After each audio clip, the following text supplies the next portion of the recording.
Hi, I'm Steve Mouzon, and I'm here today with Howard Blackson. Howard, you know, it's funny because the pioneers of the new urbanism, they have all these heroic stories of them against the world, and they were on their own little islands and all this. What are kind of the specific, what will be the heroic stories in the future from the next gen people, because it's a different thing? Yes, Andres is one of the best founders I know to say, go out and forge your own territory. You know, our generation did this.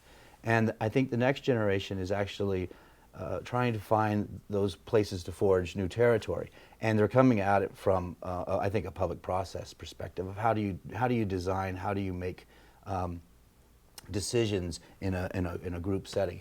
I also think that the next gen has issues with the Great Recession. They have the new sustainability religion that everybody's trying to follow, and they have the peak oil crisis that James Howard Kunstler. The issues that were being talked about are here. They're actually dealing with the application of the issues that were only theories 20 years ago.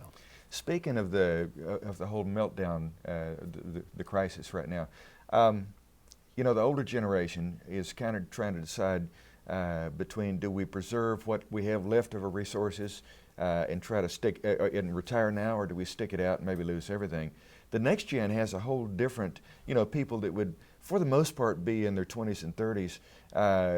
They would have to have a whole different set of challenges right now. How do you read that?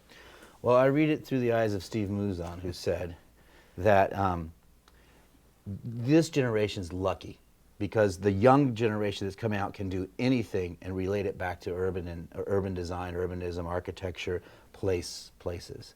And they're not encumbered by a 20-year career doing one thing well that could go away.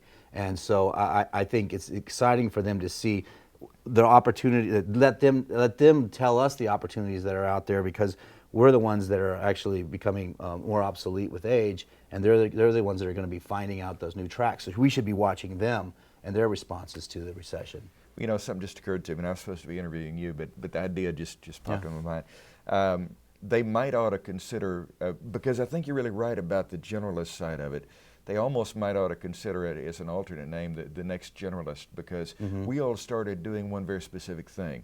You know, whether it's an architecture background or a planning background, we were doing one thing. But you know, they actually have been brought up in this idea of we should all be generalists and do many different things. They didn't have to learn it later on. And I think it's part of the part of this Congress where we're talking about landscape urbanism and new urbanism. Right. I think those are, you're right, the generalist is somewhere in between, you know. And although new urbanists claim we do try to become generalists, but we don't actually do avant-garde architecture very well. Sure. I don't know if that's a bad thing or not, but that's the you know, if we can learn how to infiltrate all positions rather than just be landscape, just be new urbanist. Right. You know, be general about this and take it to the next level.